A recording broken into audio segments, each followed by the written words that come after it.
All right, folks, AJ here. We are back on day 41 of us reading the Bible from beginning to end. Don't forget to leave a comment down below to encourage those who are reading along of where you are in your journey of reading the Bible from beginning to end. Is it your first time, second time? And also leave a comment when we complete our reading to share with the community what you've got out of today's reading. Today, we are finishing up Exodus and we're going into the first two chapters of Leviticus. So let us get started. Then the Lord said to Moses, set up the tabernacle on the first day of the new year. Place the Ark of the Covenant inside and install the inner curtain to enclose the Ark within the most holy place. Then bring in the table and arrange the utensils on it, and bring in the lampstand and set up the lamps. Place the gold incense altar in front of the Ark of the Covenant, then hang the curtain at the entrance of the tabernacle.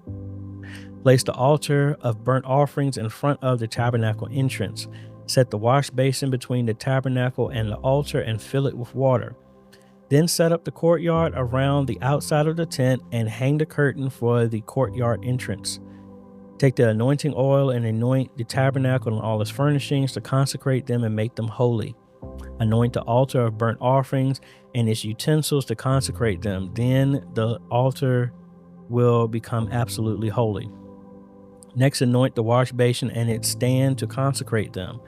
Present Aaron and his sons at the entrance of the tabernacle and wash them with water. Dress Aaron with the sacred garments and anoint him, consecrating him to serve as a priest. Then present his sons and dress them in their tunics. Anoint them as you did their father, so that they may also serve me as priests. With their anointing, Aaron's descendants are set apart for the priesthood forever, from generation to generation. Moses proceeded to do everything just as the Lord had commanded. So the tabernacle was set up on the first day of the first month of the second year. Moses erected the tabernacle by setting down its bases, inserting the frames, attaching the crossbars, and setting up the posts. Then he spread the coverings over the tabernacle framework and put on the protective layers just as the Lord had commanded him. He took the stone tablets inscribed with the terms of the covenant and placed them inside the ark. Then he attached the carrying poles to the ark, and he set the ark's cover, the place of atonement, on top of it. Then he brought the Ark of the Covenant into the tabernacle and hung the inner curtain to shield it from view, just as the Lord had commanded him. Next, Moses placed the table in the tabernacle along the north side of the holy place, just outside the inner curtain. And he arranged the bread of the presence on the table before the Lord, just as the Lord had commanded him. He set the lampstand in the tabernacle across from the table on the south side of the holy place. Then he lit the lamps in the Lord's presence, just as the Lord had commanded him.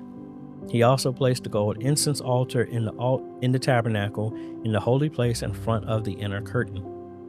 On it he burnt the fragrant incense, just as the Lord had commanded him. He hung the curtain at the entrance of the tabernacle, and he placed the altar of burnt offerings near the tabernacle entrance. On it he offered a burnt offering and a grain offering, just as the Lord had commanded him. Next, Moses placed a wash basin between the tabernacle and the altar. He filled it with water so the priests could wash themselves.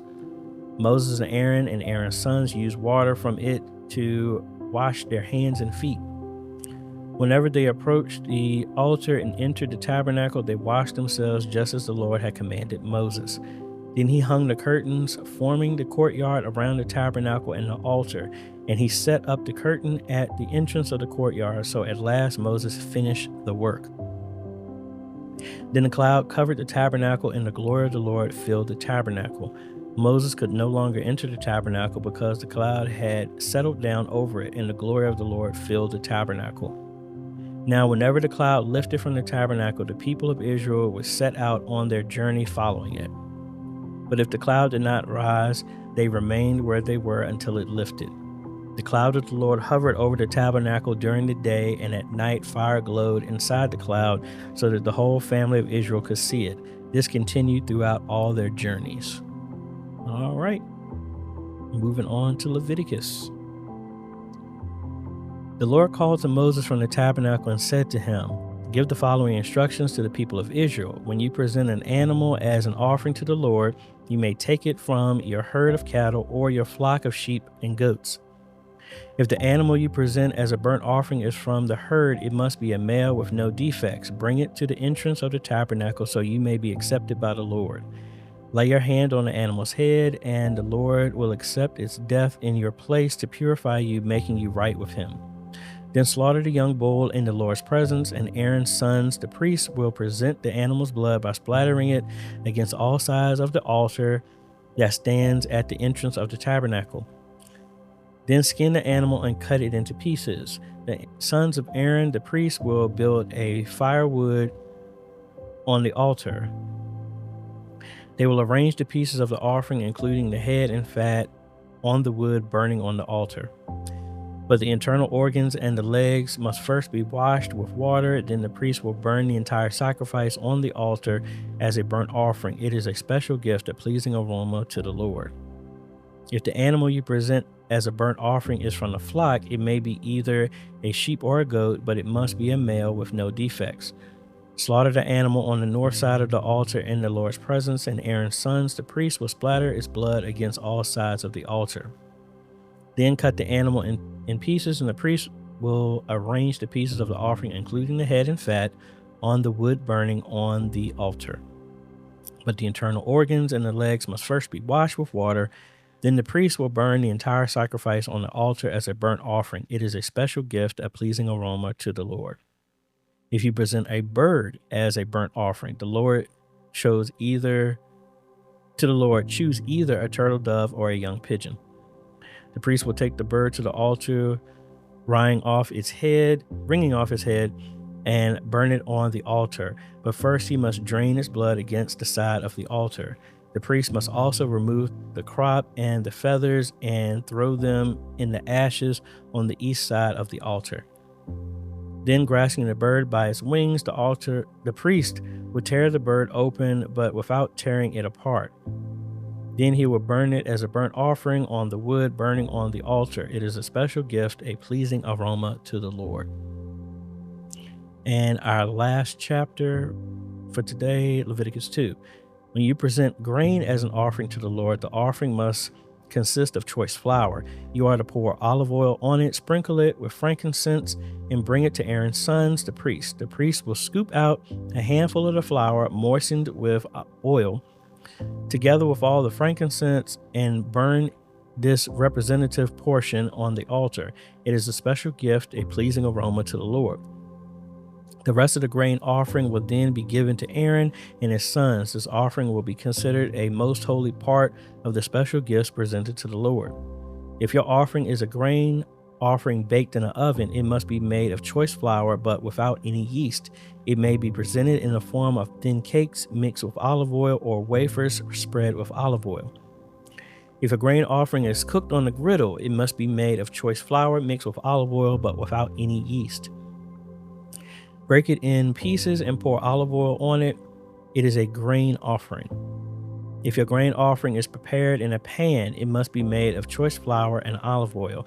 No matter how a grain offering for the Lord has been prepared, bring it to the priest, who will present it at the altar. The priest will take a representative portion of the grain offering and burn it on the altar. It is a special gift, a pleasing aroma to the Lord. The rest of the grain offering will be given to Aaron and his sons as their food. This offering will be considered a most holy part of the special gifts presented to the Lord. Do not use yeast in preparing any of the grain offerings you present to the Lord, because no yeast or honey may be burned as a special gift presented to the Lord. You may add yeast and honey to an offering of the first crops of your harvest, but these must never be offered on the altar as a pleasing aroma to the Lord. Season all your grain offerings with salt to remind you of God's eternal covenant. Never forget to add salt to your grain offerings. If you present a grain offering to the Lord from the first portion of your harvest, bring fresh grain that is coarsely ground and roast it on a fire. Put olive oil on this grain offering and sprinkle it with frankincense.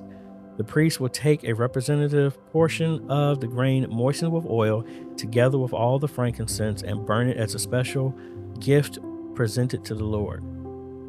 And that's it.